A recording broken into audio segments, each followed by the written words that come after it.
Ahoy there, Captain Benzie here, coming at you with another developer Q&A video for EVE Echoes. Each week, the developers take 4 questions posed by the community and then respond to them, posting those responses to the official EVE Echoes Twitter account, Facebook page, and there is somewhere in-game, if you access your AI, there's a menu that will take you through to the dev Q&A, and I do kind of wish they'd make this a bit more obvious, like give you a mail in-game, or make it like patch notes, something that comes up when you log in the first time that they've happened, because this is a really cool way to engage with the community. It's a great way to see what the community's looking at, it's a great way to see how the developers are looking at sort of, taking the game forward, which is why each week I go through these dev Q&As. I read through the questions, I read through the answers, and then I add my own personal thoughts and opinions. Now, of course, these are my own personal thoughts and opinions. I feel that I need to stress that despite the fact that it's 2022. This is the internet and people don't like thoughts and opinions unless you've put up a big flag on there, and I shouldn't turn the phone like that while recording this, but I'm going to leave that in for the lols. Anyway, so I give my personal thoughts and opinions on these. I would love to hear your thoughts and opinions in the comment section as well, just so I get a feel for what you guys are thinking. I think there's some interesting questions in these dev Q&As. I'd love to hear your thoughts. I do sort of give that as feedback to the developers as well. So yeah. And if talking about giving feedback to the developers, if you have a question you would like the developers to answer, there is a link in the description of this video that will take you through to the Google document that will allow you to ask a question for a future developer Q&A. If your question is one of the ones chosen to be responded to, well, 1, you get a really cool response, 2, you get featured in one of my videos, and 3, you'll win a month of basic Omega for the luxury of getting your question answered. So get to it, ask questions, make sure they're good ones though, and yeah, let's have a look at this week's dev Q&A, which is for the week of the 23rd of February through to the 1st of March. I can't believe it's March 2022 already, that is terrifying. April's balance patch is almost here. Now the first question, are there any plans to add battle cruisers for missing weapon types? I'm a missile drone pilot and I can't shake the feeling of missing out of using large missiles and drones at Tech 8 compared to other weapons. Now Wilson responds, and I'm going to read her response first before I give my opinion here. We've been considering the battlecruiser with large missile torpedo launchers, and it will be introduced as a Caldari battlecruiser in the future, but we will not release battlecruisers with large drones anytime soon. Now, this is a question that I've been asked many times. Oh, where's this ship? Why is that missing? And it's not. Ultimately, in EVE Online, there are 4 attack battlecruisers: the Naga, the Talos, the Oracle, and the Tornado, representing 2 railgun ships, a large laser ship in the Oracle, and a large cannon ship in the form of the Tornado. Ultimately, they are always just the turrets. There is no large missile ship and there is no large drone ship. And the question I have to ask, I've sort of gone in on this before and ranted and raved about it, but I've sat down and thought about this a lot more. And honestly, the question I have to ask is, why do you actually want this? If it's just because, oh, well, everyone else gets one, that's not a good reason, because then we could argue that, well, okay, large missiles and medium missiles are also represented in the frigate class via stealth bombers. So where's my frigate that uses large lasers? Let's ignore the fact that firing the thing would fry a frigate's capacitor bank instantly. Where's my large railgun frigate? Where's my large cannon frigate? This is not a game where everything is about everything having options at every possibility, because then if you sit there and say, okay, well, if all these battle cruisers are getting these, and then if the frigates are getting these, why aren't there destroyers that use medium or large weapons? Why aren't there, and suddenly you've just got every single weapon system represented at every single tech level. There is no large missile or large drone attack battle cruiser in EVE Online. Now, does that mean that there shouldn't be one? No, that's not what I'm saying. I'm not saying that, oh, it's not in EVE Online, so it shouldn't be in Echoes. The Yunjung ships aren't in EVE Online, and they damn well better be in Echoes. Some point in the future, eventually, maybe, perhaps. But the question I ask is, why do you actually want these? Because most people who go up to large missiles complain about their application.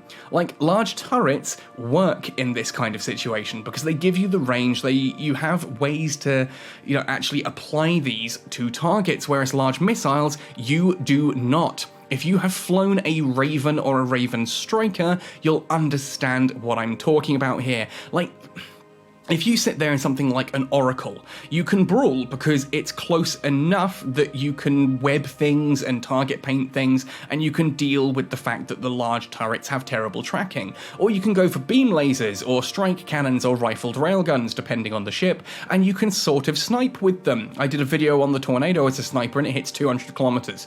Things like this, there are ways to do this, and at that point, angular velocity doesn't mean a thing, so you can actually do this.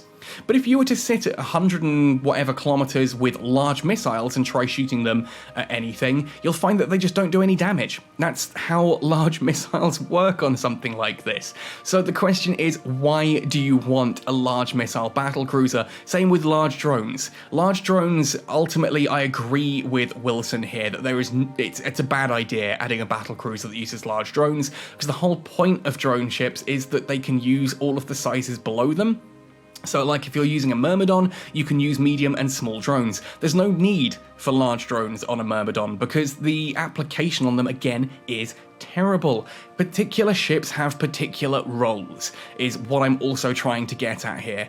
Like, just adding ships for the sake of adding ships is not a good thing. Not to mention as well, this would unbalance the ship tree, because ultimately if you've got large missiles on a battlecruiser, chances are that's going to be a Caldari, and now there are 2 Caldari attack battlecruisers, and I'm assuming that if they're going to add one of these, like at tech level 8, that means we're going to have this freaking ridiculous tech system, which means we get a Tech 8, Tech 9, and Tech 10, 1, 2, and 3 variant. So we're adding 3 new ships to the Caldari tree in a class of weapons that already massively outnumbers every other weapon system in the game. Look at how many ships in EVE Online, in EVE Echoes, are using missiles in general. Get bonuses to missiles. You'll find that it massively outnumbers even railguns, which are the second largest weapon system. It outnumbers drones, it outnumbers lasers, it outnumbers cannons. Ultimately, adding more missile ships for the sake of adding more missile ships, I don't really agree with, and I just don't get why you would want these. Like, most people are going to fit large rapids onto this thing, let's be completely honest, and there are already cruisers that can fit large rapids. In fact, I think some of the things like the Drake and that could. Instead, I would rather see that we get things like the Drake Navy issue, a Tech 10 variant of the Drake that is actually useful, rather than just continuing this whole bigger is better ideology that this question pretty much encapsulates. Why do I not get the bigger weapon system on my battlecruisers? Because it's not actually a good thing. You would find that if you took out a sort of like whatever this ship is going to be called, if you take this ship and you put large missiles on it, good luck actually applying that damage to anything unless that particular ship has major bonuses to things like explosion velocity and reductions to explosion radius, at which point you're making a ridiculously overpowered ship. So I'm actually not for this. I'm a little bit sad. I mean, I'm kind of glad to see that the developers are open to adding whole new ships, but this is not a niche I believe needs filling. And I'm sad they're spending development time on this, on unbalancing the current ship trees. Now, look, I'd like them to get rid of the whole ship tree tech level concept. Ship trees are obviously going to be around forever, but it does unbalance the ship tree. It means we have even more missile ships than, we had before. And it means that the Caldari suddenly have more options than any other sort of race out there as well, which it just doesn't feel right. It feels antithetical to EVE, but I'm going to move on because I'm already on, I think 5 minutes of answering that one particular question. The second question, do you have any plans to look at the maintenance skills, specifically shield and armor operation, and add some sort of effect or bonus for shield extenders and armor plates for the balance patch? Ooh. As it stands now, they're not the only fitting in the game that is entirely unaffected by player skills in any way. That's a lie. No, they're not. I could talk to you about things like not ballistic control units, about the tracking computers. I could talk to you about the missile equivalent of those. I can never remember what they're called. Navigation controls? Then there's the drone versions of those as well. There's a lot of modules that don't get any form of any form of skill bonuses to them. I talked about recently in my We Need More Skills video that things like Covert Ops Cloaks don't get any bonuses from skills and stuff like this. I'm all for adding more skills like this. I don't think it should be shield and armor operation that get these. I think it should be an actual skill aimed at shield extenders and armor plates. I would like to see, and this is going to be controversial here, that if they did add this, that they actually nerf shield extenders and armor plates to the point that the shield extenders increase your signature radius more than they currently do, and that the armor plates increase your mass more than they currently do, and then the skill would reduce that penalty whilst also reducing the activation time for the extender part of that. Now, Wilson responds again, shield extenders and armor plates are emergency modules that can be used for a short period of time by all players. We want to avoid the emergency modules having a large stats gap on their effects because of pilot skills. And there is also that as well, that there are a lot of people these days using triple extender or triple plate setups, because on some ships those can be massively beneficial. So yeah, I kind of get where they're coming from here. I would like to see more skills added. I don't think these are where skills should be added. Like, if they did this, then yeah, sure, add it as new skills. Add it as a shield extender skill and an armor plate skill. And do it in a way that, you know, makes some kind of sense. But the concept of adding skills just because they don't have a skill, that I disagree with, and that's coming off the back of me doing a video on We Need More Skills. I'd like to see more skills like this, but shield extenders and armor plates, I don't really think they need skills, if that makes sense. I'd rather see them add things like weapon skills, additional weapon skills, as I discussed in that video. I will link this in the description, hopefully a card on screen. So check that one out. I'd like to see more weapon skills. I'd like to see skills about Covert Ops Cloaks. I would like to see skills that actually affect things, yeah, like the tracking computers could be an interesting one that they added to as well. I want them to rework the electronic warfare skills. Watch the video, you'll see what I'm on about. I just think that shield extenders and armor plates are a low priority on that list. Anyway, moving on. Capsuleer outposts currently have weak defenses. Can more modules be added, such as lasers, railguns, and cannons that also affect damage based on the Capsuleer owner's combat skills? Ooh. Current high and medium slots also lack range and good... Oh, come on. Also lack range and good variety for any remote chance at an effect... Oh, on the Capsuleer outpost. Okay, yeah, that's fair enough.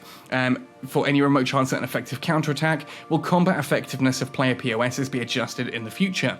And it's Melos who responds here. At the moment, we would not consider strengthening the defensive side of Capsuleer outposts. In our design, Capsuleer outpost will appear mainly as a production structure rather than as a strategic stronghold. And I kind of agree with that. I actually wanted to see what his answer was before I jumped in on this one. For me, your citadels are your big sort of strongholds. Capsuleer outposts are things you have on the side. Yes, a lot of, you know, well-off players have Capsuleer outposts as well, but if you are a solo player and you don't have the means to defend one of these, well, that's kind of how EVE works. Equally, I wouldn't mind seeing some more defenses added to these, but nothing particularly sort of strenuous, because otherwise you get into a situation where, you know, where nullsec suddenly there's no reason to start shooting at these because they become too dangerous. Ultimately, I think this is just a case of understanding what a Capsuleer outpost is supposed to be, and as Melos says here, it's not supposed to be a strategic stronghold, therefore adding a whole load of strengthening, like, defenses and, like, offensive capabilities to the station, I kind of get where they're coming from here. Again, I don't see this as a priority. You might disagree with me, you might think that actually, no, I've lost 5 of these things, at which point I would say stop building them. But Capsuleer outposts, ultimately, they have a specific design, and I think making them a strategic stronghold, as Melos says there, does go against that design. Finally then, is there any forecast of rebalancing the supply chest? Currently, due to the popular meta level 8 modules such as Scanner and Analyzer, only tier 8 storyline supply chests are popular, and then others. Considering the difficulty to clear Tech 10 storyline missions, especially after players have scanners for low-sec hunting, blah blah blah blah blah. Apparently the developers cut off here as well. When I hear someone complaining about the difficulty of Tech 10 storyline missions, yeah, I stop listening too, in fairness. Yeah, hi, the Tech 10 storyline missions literally say on there, you should probably be using a battleship for this, and it's dangerous. You should bring a fleet. And then people go, nah, I'm not going to bring a fleet. I want to do this solo. And then when they like fail and get caught by scanners and PvP players, apparently that's the game's fault. No, I'm kind of done babying storyline mission runners. I think storylines are in the perfect place they should be right now. Yes, I know we have high-sec islands, and 100% those need to be nerfed. There should be no way to make that much ISK in complete 100% safety, but go watch Geeka Forte's video on that one if you're not sure what I'm talking about. I might do a video eventually, but some people have asked me to, but ultimately I feel Geeka did the best. You know, there's nothing I could really add to that discussion than that he hasn't already said. Ultimately, high-sec should be fairly low reward. It's incredibly safe. It's completely safe. There's no way to get jumped for PvP. It's just the enemies. So high-sec is completely safe, other than the rats you're fighting, and let's be fair, they're not particularly difficult either. Then low-sec is incredibly rewarding, just very dangerous. That's what the word low-sec means. And if you then sit there and say, yeah, but low-sec is more dangerous than null-sec, it's like, yes, that's the point. Nullsec isn't called zero security, it's called null security because Concord don't provide any security. If you're in nullsec, chances are you are within an alliance or a corporation which operates as its own proxy to Concord. You are essentially in highsec, just with PvP possible, which high-sec isn't. So it's sort of a lower version of Concord. If you ask me about the risk and rewards, it should be that high-sec is the lowest reward and the lowest risk, or in this case almost no risk. Nullsec should be the medium reward for medium amounts of risk, because obviously you've got a whole bunch of friends around you, and chances are anyone trying to get to you has probably had to jump through several systems of your Empire's space already, and if your Empire is watching, then they should have already been alerting that, oh yeah, look, there's a fleet coming for PvP, guys, form up, dock up, whatever it is you need to do. So nullsec is the sort of middle one, and then lowsec is the one where Concord doesn't offer any protection, but equally there aren't any alliances to offer you protection particularly either. That's why those missions give you so much in terms of ISK if you complete them. There needs to be a way to fleet up for these better though, that I will agree with, and we've talked about sort of adding more interesting PvE to the game as well, where these missions aren't just fly to the location, blow everything up, move to the next location, blow everything up. I did a video recently on the Thrasher in EVE Online that shows what missions can be like there, and it can be so much more exciting than we have here, but hey. Anyway, the response from Wilson is, we will consider adding new modules to the supply chests for Tech 10 storyline missions. Pilots can only obtain these modules through the 4 supply chests. Tier 8 storyline supply chests, meanwhile, will remain the same. And ultimately, I think this is actually one of those situations where the issue isn't what it appears to be. It's not that, oh, it's not lucrative enough at Tech 10. It's plenty lucrative. It's the fact that at the moment C-type gear is so readily available and so cheap that there's not really much need for tier 8 modules of the same things. No one's using the tier 8 strike cannons or missiles or whatever because the C-types are just as cheap. But equally, the Tech 8 versions, the Tech 5 versions, the lower versions, meta level 5, well, the Tech 8 storylines, but meta level 5 modules are just completely useless. Because why would you go for a meta level 8 module, and why would you go for a meta level 5 module when a meta level 8 is just as cheap? Because the C-types are ridiculously cheap. I've seen a lot of newer players recently running around in full meta level 8 gear because it's that cheap, and often with C-type sprinkled in there as well. That, to me, is a problem, and we've talked about this before. Achieved has suggested, and I wholeheartedly agree, that there needs to be a way that the game destroys C-types. Insurance needs to be pulling modules off the market. When your ship is destroyed with a whole load of C-type missile launchers fitted, then it needs to destroy that many C-type missile launchers from the market. That doesn't seem to be too controversial to me. It's a way of getting that gear actually destroyed from the game completely so that it becomes a bit more rare again, and thus the C-type modules become a bit more expensive, which means then the meta level 8 and the meta level 5 equally have uses, because now doing a full C-type ship that's going to be a throwaway doesn't make sense.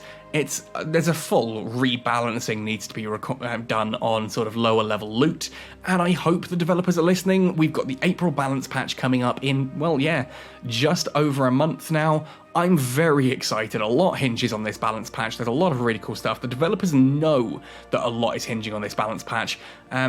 I just hope we get kind of, not everything we need, but the majority of it. And stuff like this, rebalancing all of the modules and that, I think is a big part of that. It's not just balancing the ships, and it's not just nerfing interceptors and buffing destroyers.